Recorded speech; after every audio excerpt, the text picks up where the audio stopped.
Coba itu. Cukup terdengar ya? Cukup. Lampu perlu dinyalakan, Pak. Lampu perlu dinyalakan. Ini tadi.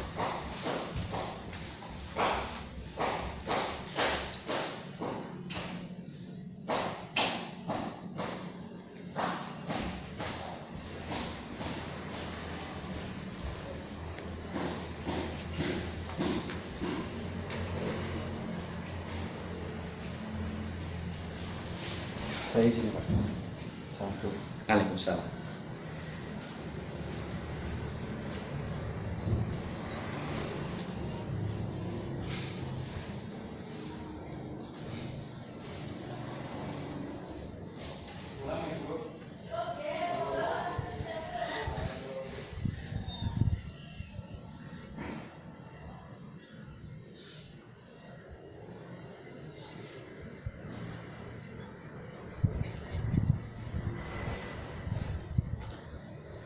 Assalamualaikum warahmatullahi wabarakatuh.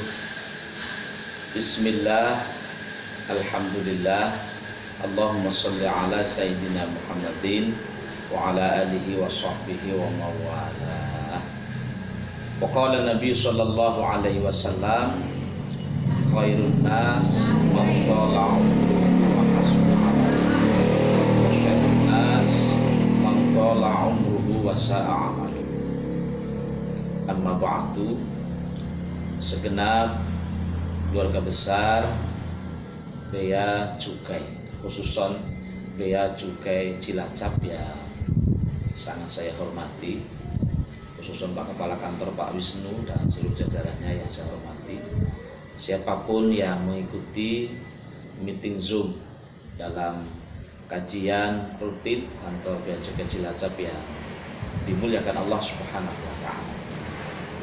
Bersyukur kepada Allah limpahan nikmat yang tidak terhingga yang Allah berikan kepada kita di tengah kesibukan Bapak Ibu sekalian dalam rangka mengabdikan diri untuk negeri kita Indonesia yang tercinta. Terlebih di menjelang 75 tahun Indonesia merdeka, kita masih diberikan kesehatan walaupun kita masih ada ujian COVID-19 yang terus harus kita waspadai, sehingga protokol kesehatan, acara-acara yang biasanya bertatap muka kita lakukan dengan aplikasi yang diciptakan oleh manusia yang tentu mudah-mudahan bisa bermanfaat dan bernilai ibadah buat kita sekalian. Shalawat salam tercurah kepada Nabi Muhammad Sallallahu Alaihi Wasallam. Jamaah yang dimuliakan oleh Allah Subhanahu Wa Taala, sore hari ini saya akan menyampaikan satu materi sebagaimana yang disodorkan oleh Bea Cukai Cilacap, kisah dan sejarah tahun baru Islam. Jamaah yang dimuliakan oleh Allah Subhanahu wa Ta'ala, berbicara tentang tahun baru Hijriah, tentu kita harus melihat tentang asal usul dari tahun baru Hijriah atau kalender Hijriah atau kalender Islam. Bergantinya tahun sesungguhnya bagian dari hal yang harus kita sikapi dengan bijak, dan kita harus menyadari bergantinya tahun itu berarti secara tidak langsung kita bertambah umur, semakin tua. Maka tentu hal yang paling penting dengan bertambahnya umur ini kita harus selaraskan dengan amal baik. Maka sebelum saya cerita tentang kisah tahun Hijriah, ada satu hadis yang perlu saya sampaikan dulu untuk menggarisbawahi tentang nikmat umur panjang dengan bergantinya tahun. Kata Rasulullah Shallallahu Alaihi Wasallam, sabda Rasul dalam hadis, khairun nas man tala umruhu wa hasuna amaluhu. Sebaik-baik manusia adalah yang Allah panjangkan umurnya dan baik amalnya. Jadi sing dawa umure tapi sing bagus kelakuane. Sebaliknya wasyarrun nas man tala umruhu wa sa'a amalu. Sejelek-jelek manusia adalah yang diberikan umur panjang oleh Allah tetapi amalnya tidak baik. Perjalanan hidupnya tidak baik. Dawa umure tapi kelakuannya resti. Pak Wisnu mungkin masih ingat dengan bahasa-bahasa saya. Resti itu artinya adalah reseh turun yang ngiti jelai, tambah umur seperti lagunya Anggun C. Sasmi, malah tua-tua keladi. Tahu tua-tua keladi. Jadi monggo kita senantiasa menyeimbangkan. Dunia penting, tapi akhirat jauh lebih penting. Karena kita hidup di dunia, maka dengan dunialah kita raih kebahagiaan. Man arada dunya fa'ani bilmi. Dengan pengetahuan kita akan bisa meraih dunia dengan sebaik-baiknya untuk bekal kita menuju akhirat. Sebab kata Rasul, ad-dunya masra'atul akhirah. Dunia itu adalah ladang untuk akhirat. Jadi apa yang kita tanam akan kita panen kelak di akhirat. Monggo Pak Wisnu sambil ngerokok biar buket, kopinya disiapkan. Jamaah yang dimuliakan oleh Allah Subhanahu wa taala, itu sekedar untuk dasar bahwa ternyata waktu berlalu begitu cepat. Berbicara tentang kisah dan sejarah tahun baru serta hikmah tahun baru. Kalender Hijriah yang ada sekarang, beberapa hari ke depan kita akan memasuki tahun 1442 Hijriah. Di zaman Rasul sesungguhnya belum ada yang namanya kalender Hijriah. Maka kalau di zaman sekarang ada saudara-saudara kita yang mengatasnamakan apa yang tidak dilakukan oleh Rasul, kita tidak perlu melakukannya. Bahasa kasare, pokoknya Kanjeng Nabi sing Kanjeng Nabi orang lakoni ya jadi lakoni. Sebab katanya bid'ah. Nah, kalender Hijriah yang ada sekarang sesungguhnya adalah bagian dari produk bid'ah. Sebab apa? Kalender Hijriah, kapan dimulainya, kapan tercetusnya, dan siapa pencetusnya? Ternyata pencetusnya yang menentukannya, yang mensetujuinya dulu adalah baru di zaman Khalifah Umar ibnul Khattab. Kronologisnya seperti apa? Kronologisnya seperti ini. Ada seorang gubernur Basrah, namanya Abu Musa al-Ash'ari. Ada seorang gubernur Basrah namanya Abu Musa al-Ash'ari. Beliau seorang gubernur yang sangat cerdas. Sebagai seorang gubernur, maka beliau sering mendapat surat kenegaraan dari siapa? Dari khalifah. Pusat pemerintahan Islam pada waktu itu adalah berada di Madinah. Jarak Madinah sampai Basrah itu, oke, kalau berbicara sekarang mungkin dekat. Karena transportasi zaman sekarang itu Indonesia, Arab Saudi saja hanya 11 jam. 9, 10 sampai 11 jam. Berbicara masalah teknologi zaman sekarang, apa yang terjadi di negara barat, di dunia barat sekarang, yang namanya internet itu seakan-akan dunia ada dalam genggaman. Maka kenapa di musim pandemi anak-anak sekolah dengan daring, anaknya di rumah, kemudian gurunya bisa berada di mana-mana. Kembali, Abu Musa al-Ash'ari seorang gubernur yang sangat cerdas.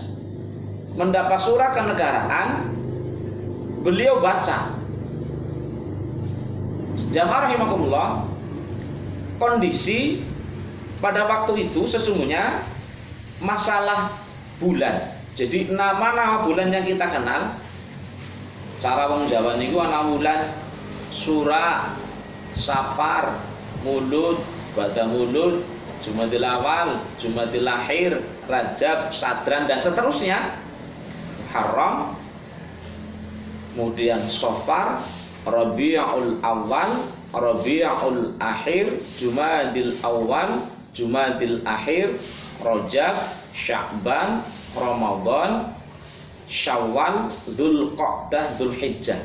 Nama-nama bulannya itu menurut sejarah sudah lebih dulu ada. Dan tahunnya juga sudah ditentukan oleh Allah Subhanahu wa taala. Maka dalam surah At-Taubah ada ayat yang berbunyi Inna iddatash syuhuri 'indallahi 12 syahra. Al-ayah, sesungguhnya bahwa jumlah bulan menurut Allah Subhanahu wa taala adalah 12 bulan. Jadi jumlah bulannya sudah 12 sebagaimana yang kita kenal sekarang. Nama-nama bulannya juga sudah ada. Tetapi umat Islam pada waktu itu belum mempunyai kalender sendiri, belum mempunyai almanak sendiri, penanggalan sendiri. Nah, penanggalan yang ada pada waktu itu masih mungkin hampir sama dengan penanggalan yang menjadi acuan oleh nenek moyang kita dulu. Apa? Nenek moyang kita dulu itu mbah-mbah kita ketika ditanya, Mbah si lahirnya tahun pira? Mbah si lahirnya tahun pinten, Mbah? Mbah itu lahirnya tahun berapa? Mbah-mbah kita hanya menjawab, Mbah, ya ora kemuran tahun bisa. Pokoknya biyen pasar bom jebluk nang pasar kana kuwi mbah wis gede. Jadi memang tidak ada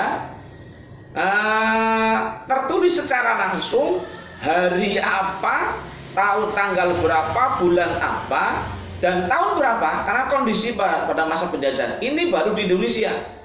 Nah, di zaman Rasul, maka kenapa kita kenal ada istilah Amul Fil, ada istilah kita kenal dengan istilah tahun gajah. Kenapa dinamakan tahun gajah? Sebab ketika Rasulullah Shallallahu Alaihi Wasallam dilahirkan itu ada satu kejadian yang sangat besar, yaitu datangnya pasukan gajah yang dipimpin oleh Raja Broha dalam rangka apa? Dalam rangka akan menghancurkan Ka'bah. Maka tahun itu disebut dengan Amul Fil, tahun gajah. Satu. Kemudian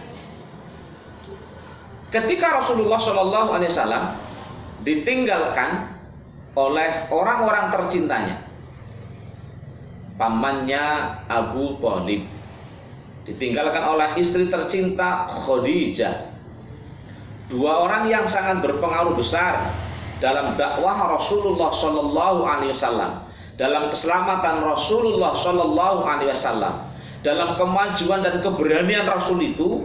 Dua orang ini diambil oleh Allah, wafat menghadap kepada Allah Subhanahu wa taala.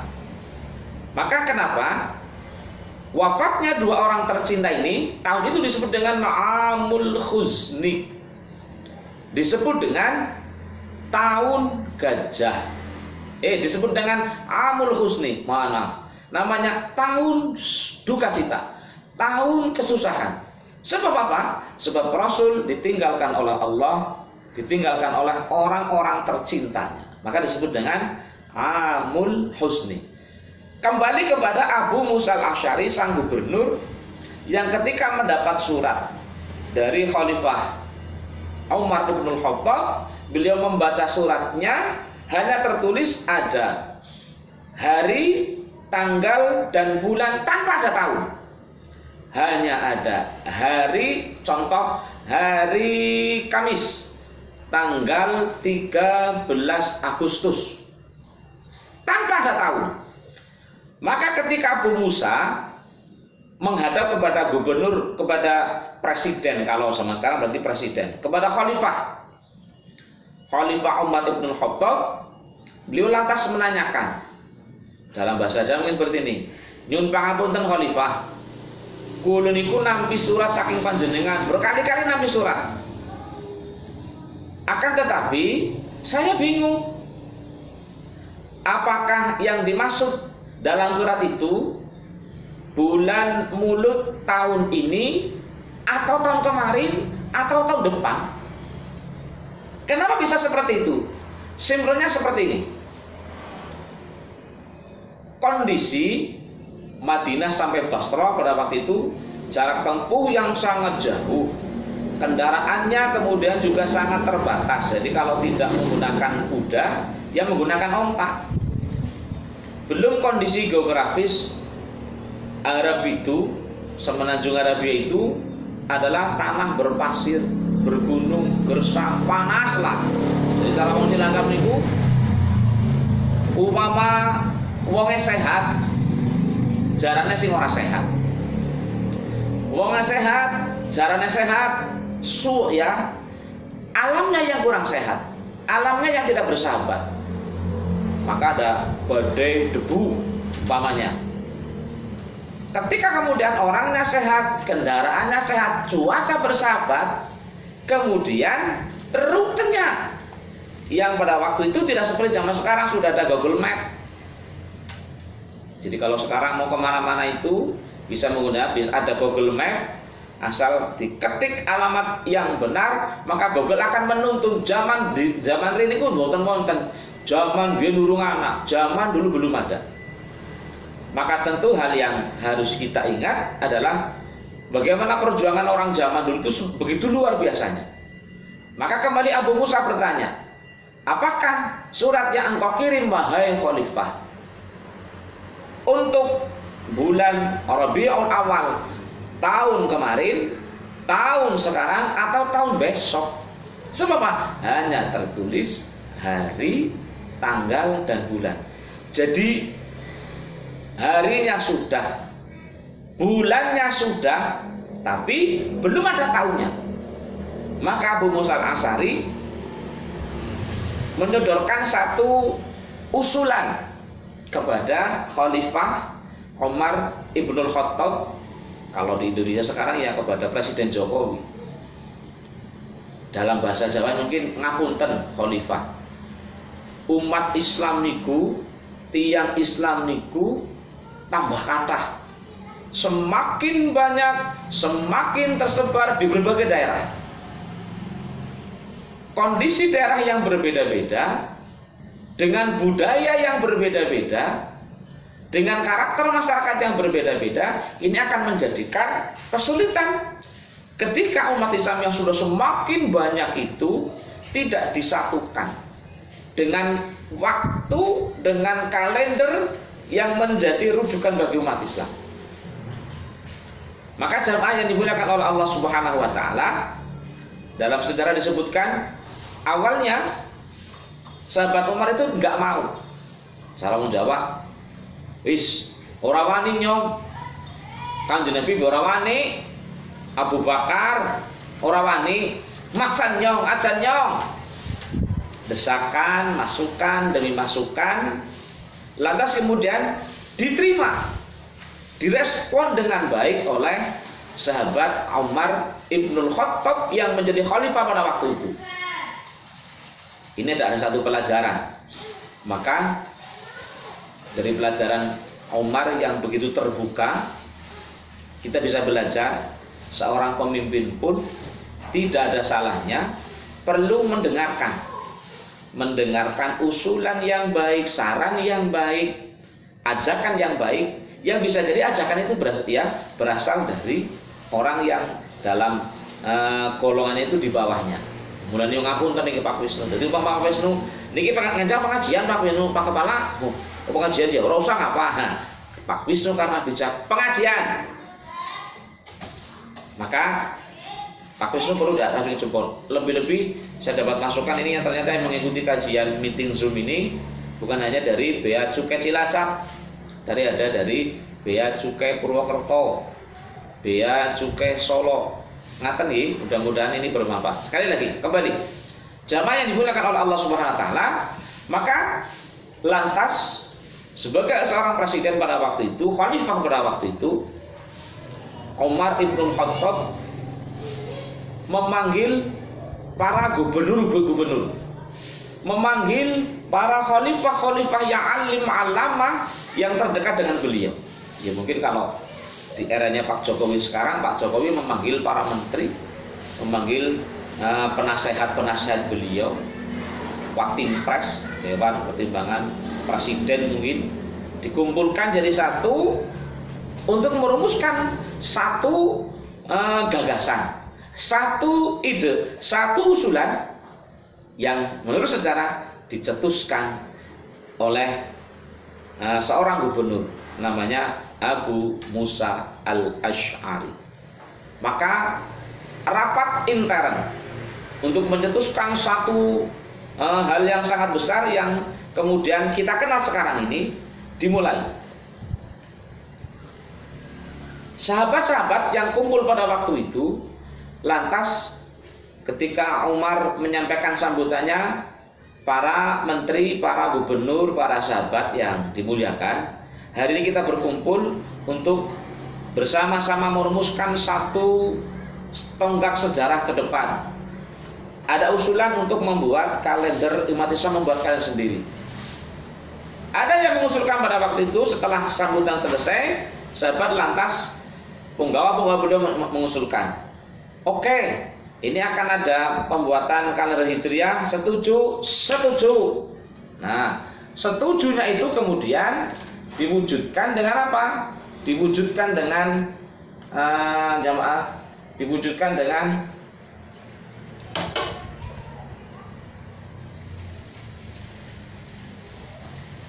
bentar.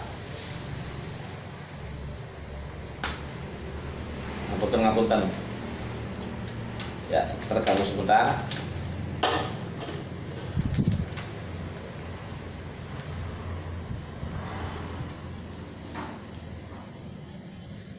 Ya. Pada waktu itu kembali ada sahabat yang mengusulkan bagaimana kalau penanggalan yang akan dicetuskan itu didasarkan pada apa? Didasarkan pada kelahiran Nabi. Didasarkan pada proses kelahiran Nabi Muhammad Shallallahu Alaihi Wasallam.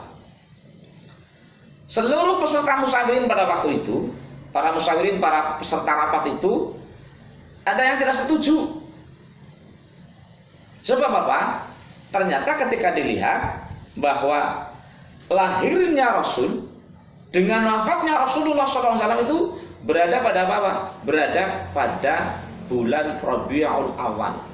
Jadi lahirnya nang bulan mundut, sedane kita bulan mundut. Maka masa perayaan tahun baru itu dinisbatkan pada hari duka cita. Walaupun ada sukacita, tapi memperingati wafatnya seseorang. Ini tidak baik. Usulan yang pertama, musyawirin pada waktu itu menolaknya. Orang jadi lantas kemudian ada yang usul lagi. Bagaimana kalau tahun baru yang dicetuskan pada waktu itu menggunakan dasar Fathu Makkah, ditaklukkannya kota Makkah. Usulan tidak diterima. Jadi kebanyakan musyawirin tidak menyetujui. Ada seorang sahabat Rasulullah Shallallahu Alaihi Wasallam sekaligus menantu Rasulullah Shallallahu Alaihi Wasallam. Sinten jenengannya? Namanya Ali bin Abi Thalib. Ali bin Abi Thalib kemudian mengusulkan seperti ini. Mohon maaf Khalifah, bagaimana kalau kalender Hijriah, kalender Islam, bukan kalender Hijriah, mohon maaf pada waktu itu, kalender Islam yang kita buat itu berdasarkan pada proses hijrahnya Rasulullah Shallallahu Alaihi Wasallam. Apa alasannya? Sebab Islam bisa berkembang luas, Islam bisa maju seperti sekarang ini adalah diawali dari tonggak sejarah diperintahkannya Rasulullah dari Mekah menuju ke Madinah. Dan di Madinah lah kemudian Islam bisa berkembang begitu cepat. Jamaah rahimakumullah, kita flashback ke belakang. Maka kenapa kita penting untuk berhijrah? Kadang-kadang banyak hikmah hijrah.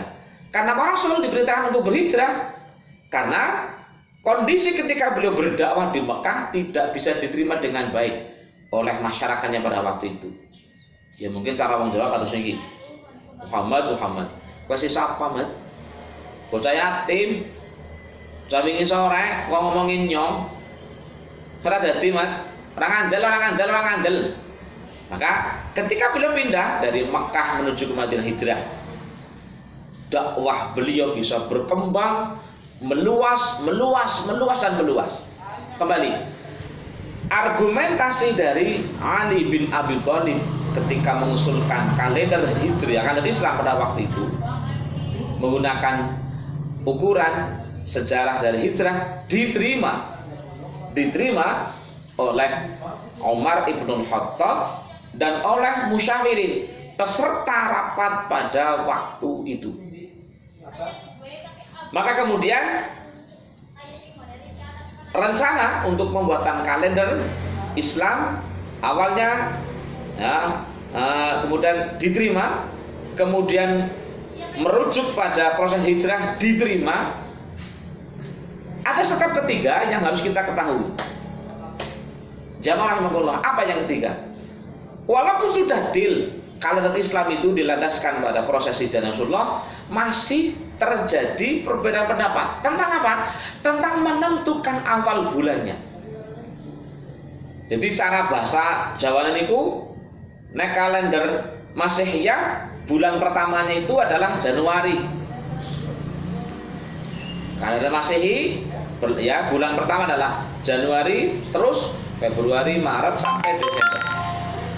Bagaimana dengan Islam? Pada waktu itu terjadi perbedaan pendapat juga. Ada yang berpendapat, sing bulan pertama ke sing main bulan puasa. Ada yang mengusulkan bulan Ramadan saja. Lagi-lagi terjadi perbedaan pendapat, rame. Maka kenapa harus ada rapat musyawarah mufakat? Sama, sahabat juga seperti itu dulu. Masing-masing mengajukan argumentasinya. Ada yang berpikiran, lah nek tahun baru nang kono puasa, Ramadan tahun baru. Dia ora main. Cara Pak Wisnu niku nek nggih wong-wong sing seneng niku ya, sing seneng bakaran. Lah tahun baru orang bisa bakaran, puasa ya ora main. Maka kemudian usulan ditolak. Aja Ramadan ora main. Itu sejarahnya. Ada yang mengusulkan jadi Syawal. Bagaimana kalau bulan pertamanya? Jadi sekali lagi jamaah rahimakumullah, bulan pada waktu itu sudah ada lebih dulu. Jadi wis ana wulane, urung ana taune, ya gitu loh. Jadi wis sudah ada bulan Muharram, Safar, Rabiul Awal, Rabiul Akhir, Jumadil Awal sampai selesai sampai Dzulhijjah itu bisa ana bulane. Tapi yang menjadi permasalahan adalah tentang meletakkan mana yang menjadi bulan pertama. Sekali lagi, sing usul bulan Ramadan ora dadi Ramadan tahun baru ya ora main. Ora bisa bakaran. Syawal ya ora dadi. Ribut ngurusi tamu pirang-pirang, akeh tamu, akeh hajatan, masang tahun baru ora main. Ya wis. Ada yang mengusul Dzulqa'dah setelah selesai. Orang main. Sebab apa? Di bulan Dzulqa'dah itu orang-orang yang akan berhaji itu sudah mulai mempersiapkan diri, sehingga tidak maksimal ketika tahun baru Islam diawali dari bulan Dzulqa'dah. Ya wis, bulan kaji. Tidak di ACC juga.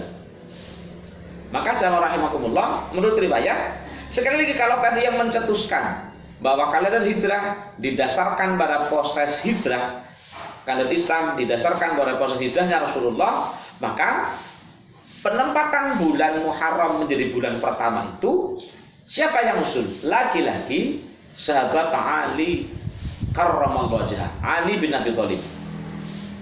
Jadi memang sahabat yang disebut oleh Rasulullah mempunyai segudang ilmu pengetahuan yang luar biasa luas itu adalah sahabat Ali. Maka ada sebuah hadis yang berbunyi, ana madinatul ilmi wa aliyun babuha. Aku Rasul, kata ya sabda Rasul, aku Rasul adalah madinatul ilmi, kotanya ilmu, sumbernya ilmu, semua ilmu ada pada Rasul. Wa aliyun babuha. Dan Ali adalah salah satu pintunya. Jadi Kanjeng Nabi niku sumber ilmu, sahabat Ali lawange. Maka kenapa? Beliau itu sangat luas pengetahuannya. Pokoknya jos gandos total kopo pelek-pelek. Walimnya luar biasa, cerdasnya luar biasa. Sebab Rasul sendiri. Maka dalam sebuah kisah itu orang-orang Khawarij pernah melakukan pernah menguji sahabat Ali. Iri, deneng Ali kayak gue ya. Masa sih? Maka Ali pernah didatangi oleh 10 orang menanyakan satu pertanyaan yang sama. Kemudian dijawab oleh Ali 10 dengan 10 pertanyaan yang berbeda, 10 jawaban yang berbeda. Jadi ana wong 10 takonan sahabat Ali, takonane siji. Lebih utama mana antara ilmu dengan harta? Ini tertulis di dalam kitab salaf namanya kitab Ausfuriyah. Nah, kitab Ausfuriyah itu versi kitab kuningnya. Itu ada satu riwayat yang menceritakan bagaimana sahabat Ali itu diberikan pengetahuan yang sangat luas. Satu pertanyaan diajukan oleh 10 orang, dijawab oleh Ali dengan 10 jawaban yang berbeda. Siji takoni pertama jawaban iki ya. Begitu seterusnya. Besok kalau pas di Becuke sudah mulai ngaji secara tatap muka, dielina pe kontak sama kita pe. Nah, endingnya seperti ini. Sahabat Ali berkata seperti ini. Hei sahabat kabeh, kancane kabeh jamaah kabeh. Umpamana kowe takon karo nyong, sing takon karo nyong wong 100 orang menanyakan satu pertanyaan yang sama, maka aku jawab dengan 100 jawaban yang berbeda pula. Ini menunjukkan luasnya pengetahuan Ali. Kembali kepada kisah. Ali mengusulkan seperti ini saja. Cara menjawab kados iki mawon. Syawal ya Ramadan ora setuju wong bulan puasa masa kon tahun baru. Syawal ya ora main lagi nggo silaturahim bercengkrama dengan keluarga ora main. Dzulqa'dah persiapan nggo mangkat kaji Madinah Mekah kan jauh, butuh waktu. Lah apalagi kalau sekarang Kang Indonesia kan tambah domane. Ya udah, Dzulhijjah apalagi sedang musim haji. Maka gini saja. Puasane wis rampung, badanane wis rampung, uli-uli nang omah mangkat kaji nang kono persiapan slametan syukuran selatane rampung, uli mangkat kaji wis rampung kabeh prosesi semua ketika sudah selesai. Maka oke, setelah semuanya selesai, kenapa tidak yang menjadi bulan pertama dalam almanak Islam yang kita kenal dengan tahun hijrah itu tidak bulan Muharram saja. Surah kabeh jadi rampung. Jadi sing bulan pertama surah. Maka argumentasi dari sahabat Ali ini diterima oleh banyak pihak. Maka kenapa orang Jawa dulu itu ketika mau punya hajat, jadi mantu yuk ngasuk berbadan. Kalau orang Jawa kadang-kadang lebih ke arah engkau nunggu badan. Dolan monggo ngapa yuk ngesuk badan. Ini kalau di tradisi Indonesia. Kalau di sana badannya besar adalah lebaran haji. Untuk badan Idul Fitri, tapi lebaran haji. Jamaah rahimakumullah, maka sekali lagi bahwa usulan sahabat Ali ini kemudian yang bisa diterima. Jadi memang urutan alasannya, argumentasinya sangat-sangat mendasar. Ini penting. Kita bisa belajar dari bagaimana kecerdasan sahabat Ali untuk menyampaikan satu usulan yang masuk akal. Maka di zaman sekarang 14 abad setelah Rasul berhijrah itu, kita umat Islam sekarang bisa mempunyai satu kalender Islam yang disebut dengan kalender Hijriyah. Sebab apa? Sebab kalender Islam yang dikatakan kalender Hijriyah itu didasarkan pada proses hijrahnya Rasulullah Shallallahu Alaihi Wasallam dari Mekah menuju ke Madinah. Pertanyaannya, Jamaah rahimakumullah. Apakah dulu ketika Rasul itu hijrah pada bulan Muharram? Pas songko, halo. Ngapunten. Biyen Kanjeng Nabi niku nalika hijrah niku mboten teng wulan Syura. Cara wong Jawa niku tidak pada bulan Muharram. Ora nang wulan Syura. Lantas pada bulan apa? Jadi hijrahnya Rasul itu terjadi pada tahun sekitar tahun 622 Masehi. Itu ya Rasul hijrah dari Mekah menuju ke Madinah. Dan kalau dibulankan itu bukan pada bulan Muharram, tapi pada bulan apa? Pada bulan Rabiul Awal. Nyuwun pangapunten. Kita sekarang 14 abad setelah wafatnya Rasulullah, baginda Rasulullah SAW, mengetahui sejarah itu secara wong Jawa ini kados niki. Kula saking nggih kula ngerti saking kiyaine. Kiyaine saking kiyaine. Maka kenapa ada banyak literatur-literatur yang ditulis oleh para penulis dalam sana itu disebut dengan dari sumbernya dari kitab kuning. Sebab apa? Dari situ kemudian bisa terdapat satu bukti otentik. Kemudian wong ngaji boten kenging adol jere kulak dean. Adol jere kulak dean. Sebab apa? Nek adol jere kulak dean nggih mboten rampung-rampung. Ora rampung, ora nanapole. Jamaah yang dimuliakan oleh Allah Subhanahu wa taala, jadi secara garis besar bahwa kisah tahun baru Hijriah yang kita kenal sekarang ini secara garis besar ada seperti itu. Jadi kalender Hijriah muncul tidak pada masa Rasulullah. Zaman Kanjeng Nabi wong Islam dereng kagungan tanggalan. Di masa Abu Bakar umat Islam juga belum mempunyai kalender. Muncul kalender yang kita kenal dengan kalender Islam. Kalender Hijriah adalah pada masa Khalifah Umar Ibnul Khattab atas sentingan usulan dari berbagai dari gubernur, khususnya yang paling masyhur adalah dari Abu Musa al-Asy'ari yang menjadi gubernur Basrah pada waktu itu. Maka di zaman sekarang kita umat Islam bisa mempunyai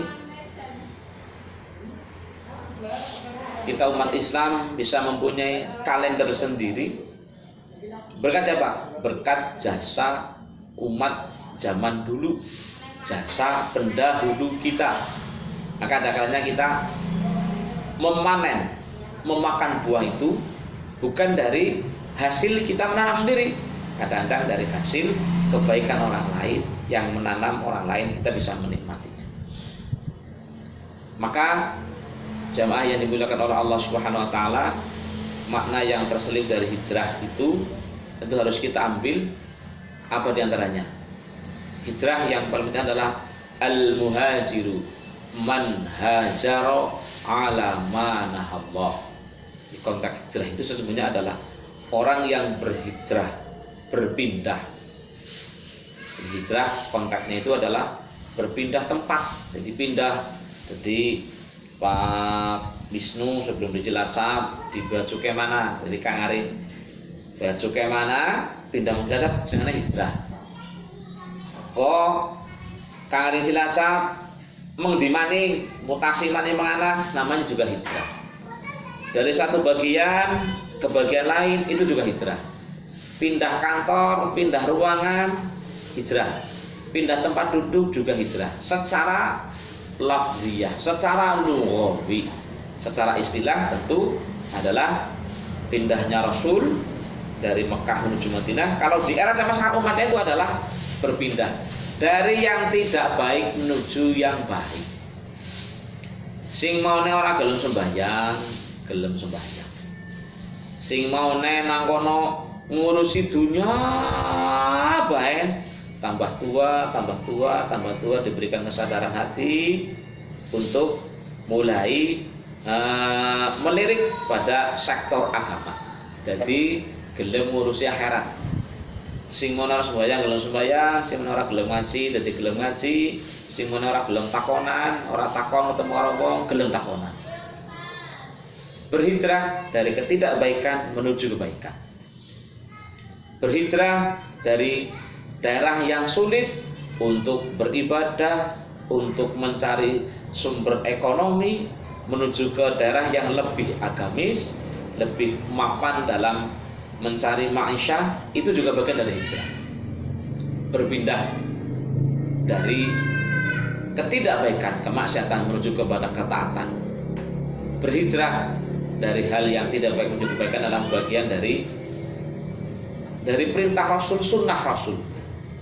Maka kalau kita mengamati satu ayat dalam Al-Quran, alam takun ardullahi wasi'atan fatuhajiru fiha.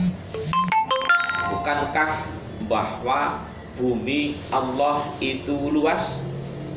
Kenapa kalian tidak mau berhijrah? Ini tentu penting untuk kita resapi bersama. Maka di era pandemi COVID-19 seperti sekarang ini, kita tentu harus bisa mengambil banyak hikmah bahwa ketika Allah Subhanahu wa taala menurunkan satu makhluknya yang super kecil, virus orang keton nggih Pak Sasongko, karena kawan dan ngelongok nggih Pak Wisnu. Maka ternyata bahwa kita itu kecil. Mulane ya niku mang dene kudu maskeran. Ya, harus menggunakan protokoler kesehatan. Kita jadi harus berpikir, ya Allah, bagaimana agar tetap nyaman. Sing hijrah yang tadinya tidak perhatian dengan istri, yang tadinya jarang berkumpul dengan anak, era pandemi kumpul dengan anak. Orang tahu belajari anak, sih bisa belajari anak. Orang tahu barang hijrah. Dan ini penting kita bayangkan di musim pandemi kayak gini, nang kono ora kuwi karo keluarga, mboten guyub rukun, tidak sakinah mawaddah warahmah, maka semakin gaber, ya akan semakin gaber, galau berat. Nang omah karo bojo ora waku, karo anak ora tau ketemu ya ora waku, sibuk ngledhek wae. Kantor kerja ada batasnya. Maka mari kita berhijrah dari ketidakbaikan menuju kebaikan. Kita ambil hikmahnya bahwa segala sesuatu yang ketika itu memang baik, ketika itu baik maka kita ambil. Mudah-mudahan kita senantiasa mendapatkan bimbingan dari Allah Subhanahu wa taala untuk selalu mawas diri, muhasabah diri, tambah umur, tambah tua untuk mulai melakukan hijrah dari maksiat menuju ke taat. Dari dunia yang sudah kita cari selama ini, ngerti wis arep pensiun, ngerti sudah sekian tahun, kita hijrah untuk masa depan ketika usia kita sudah tua, ketika kita pindah dari dunia menuju alam barzakh, alam akhirat. Mudah-mudahan selalu mendapatkan ridho, maghfirah, bimbingan dari Allah Subhanahu wa taala. Itu yang bisa saya sampaikan. Ini tadi saya mulai jam 4 kurang 1/4, sekarang sudah jam 4:30. Ini nanti nek kedawaan orang main. Iki Pak Sasongko, Pak Aflah dan Pak Wisnu serta Bu Nur, yang Duta Besar Bea Cukai Cilacap, terima kasih sudah difasilitasi sehingga bisa ngaji bareng walaupun dari jarak jauh. Kemudian yang dari Bea Cukai Solo, siapa tahu ada, Bea Cukai Purwokerto, siapa tahu ada. Tadi saya share dengan jamaah-jamaah saya, sehingga aplikasi Zoom bisa ngaji. Saya juga mau terima kasih. Saya kalau ngomong salni salnam, asal muni asal ngapunten. Sebelum saya tutup, ada yang mau bertanya? Kelihatannya tidak. Ini sudah 40 menit, sudah habis waktunya. Nggih, Pak Sasongko nggih. Monggo Bu Nur, ada yang mau disampaikan Bu Nur sebelum saya tutup?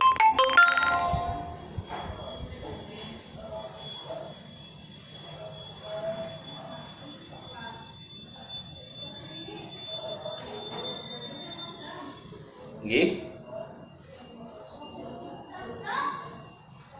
Suaranya belum jelas. Monggo Pak, monggo.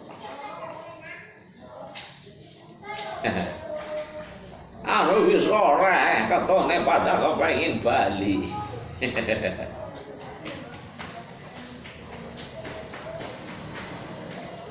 Nggih. Nggih, siap. Mari kita bersama-sama berdoa kepada Allah Subhanahu wa taala agar COVID-19 segera berakhir, kita bisa mulai aktivitas tidak dengan menggunakan new tapi normal, terbuka selebar-lebarnya, seluas-luasnya. Kita mohon kepada Allah agar COVID-19 segera berakhir, berhijrah menuju ke normal yang sesungguhnya.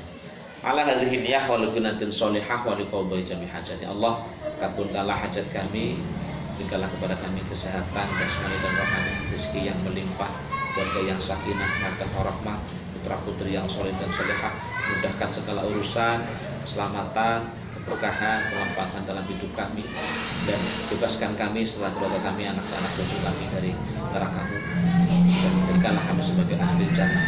Ala hadhihi wa lakunatin sholihah. Al-Fatihah. A'udzu billahi minasyaitonir rajim. Bismillahirrahmanirrahim. Alhamdulillahirabbil alamin arrahmanir rahim maliki yaumiddin. Iyyaka na'budu wa iyyaka nasta'in. Ihdinas shiratal mustaqim. Shiratal ladzina an'amta 'alaihim ghairil maghdubi 'alaihim waladdallin. Amin. Makaten, terima kasih semuanya. Ngapunten. Wal afu minkum. Billahi taufiq hidayah. Assalamualaikum warahmatullahi wabarakatuh.